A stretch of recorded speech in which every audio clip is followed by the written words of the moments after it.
Good morning and welcome to Kramer's Corner with the daily technical update. This is Tuesday, the 13th of February.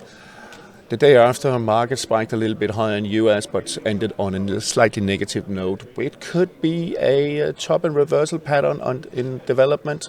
It is not quite clear yet, so let's see what's going to happen later today.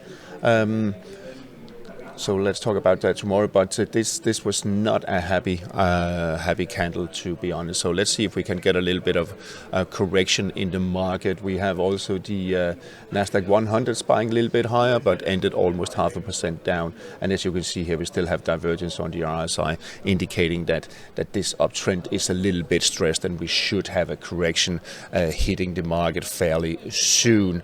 I will do an update on some of the Magnificent Seven, especially Tesla, that actually looked a little bit heavy yesterday, and let's just have a very quick look at it. Tesla here.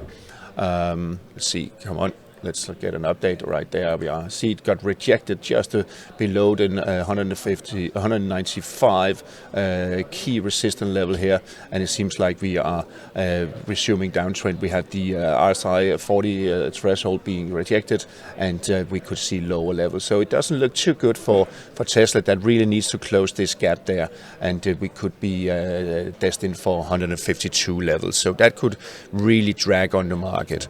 Move on to the European market. We are opening on a little bit of a sour note this morning here on EUROSTOXX 50. See, negative trend there. It could be a bearish engulfing pattern developing, but let's see, it's not really there yet. But we also have divergence here on the RSI. It didn't take out and cancel this previous peak here. So let's say maybe that is a top reversal pattern.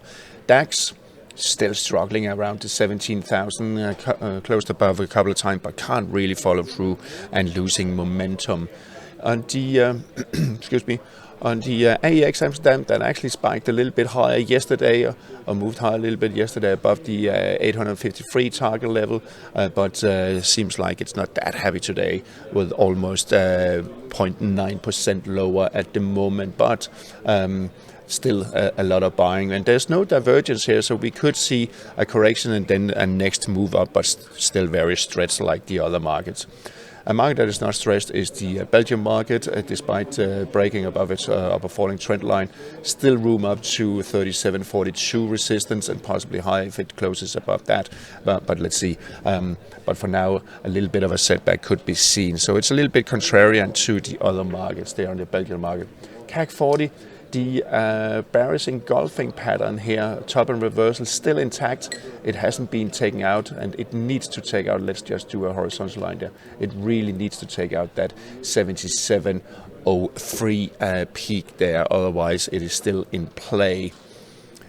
What is also was in play was the top reversal pattern here, the Doji Evening Star formation, and we got a sell-off down to just above the 11,057 support we talked about, bouncing off, but we could see the selling pressure coming back if the rest of the market is also following. It needs to close above 11,334 to get some upside attraction, really. Otherwise, it's just a bounce in the overall picture. If it does close below the 11,057, I will actually say if you see a break below, it could actually fuel another sell-off down to around 10,900. On the FX side, we have euro dollar. After touching just 108, it starts to sliding lower, and I think we will see that picture here in the coming times. We have CPI numbers coming out later, so that could also maybe spur some sell-off, but let's see, it's not really a slam dunk yet. If we take out the 108, well, then there could suddenly be some bouncing up to around 108.75-ish level maybe, but as you can see, we have some really strong resistance overhead here with 21 coming down. We have the 200 declining, and we have the 55 also coming down here. So the underlying sentiment is negative also with the RSI below 40. On the cable, really not doing much. Finding some support back above 126.10, but I think we could also see some selling pressure coming in later. We have a negative sentiment, and we have the 55 moving average giving some resistance also overhead there. If we move back above 127, we could see a move up to 128 level. Dollar yen.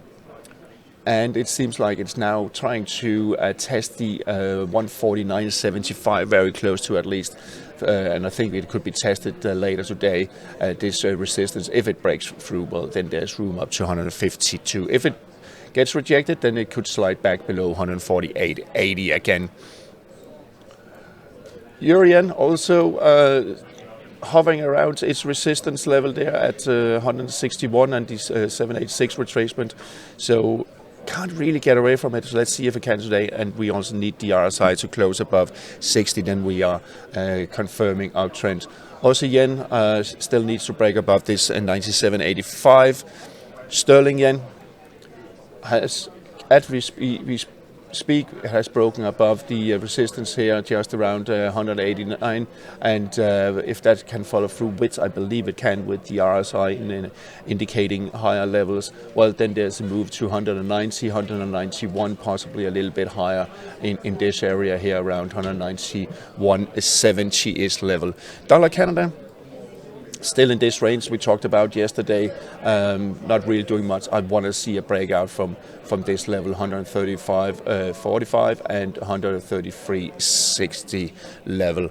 Aussie dollar still hovering around the 65.20. Today also a little bit negative, and I think we should see it lower with the negative sentiment, with the moving averages declining. There is a pressure from the upper side.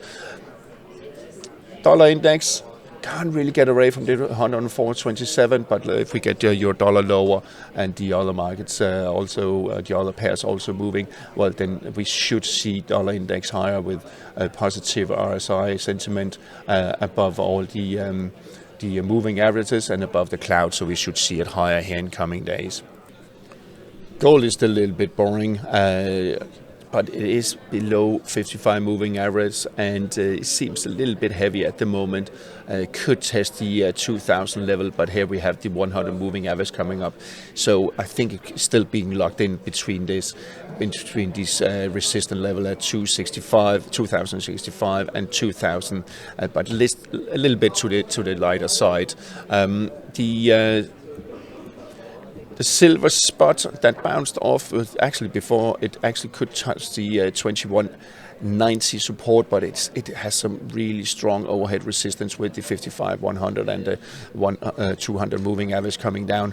So I still think we will see it being range bound for quite some time, more or less similar to the silver spot.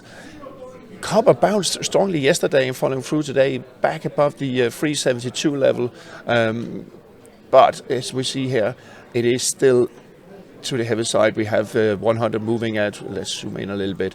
100 moving average coming, 55 moving average coming down. So, and we are actually in a little bit of a downtrend there, and we could still see it dropping to 355 level. But that was a strong bounce, but still we are in a negative trend, short and medium term. Moving on to the crude oil, not really doing much. We still have very strong resistance up here around 79.77 on the WTI. Brent, more or less the same picture really, finding some resistance around the 100 moving average. Today I think we should talk a little bit about natural gas. We have the Dutch TTF gas moving low after breaking below the 26.50 level yesterday, and there is now room down to around 24. It is a little bit oversold, and there is some divergence down here, as you can see, but we could see a retest of the 24, possibly dipping a little bit lower, as we can see here on the weekly chart. But the daily chart also looks heavy. So we are in a continued extended downtrend. Henry Hub gas also sold off heavily here the past couple of days, and I think again we should look at the weekly chart, as we can see here, also quite heavy, looking at 150 and a change, 154. There's a little bit support here around 169, 170.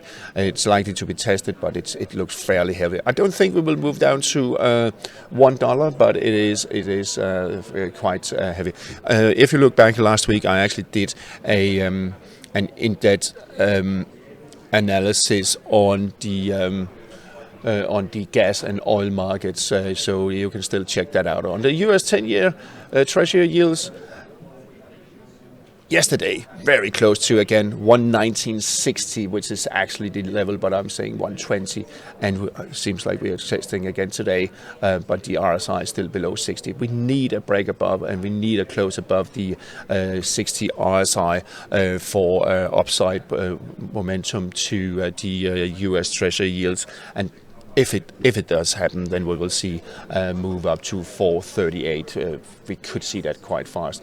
The Treasury future has broken below the support at 110.26 and moved down to 110 could be seen. But still, let's see, we are still in a positive sentiment on the RSI. It does need to close below 40 for confirmation. All right, that's all for today. Have a nice day and happy trading. Talk to you again tomorrow.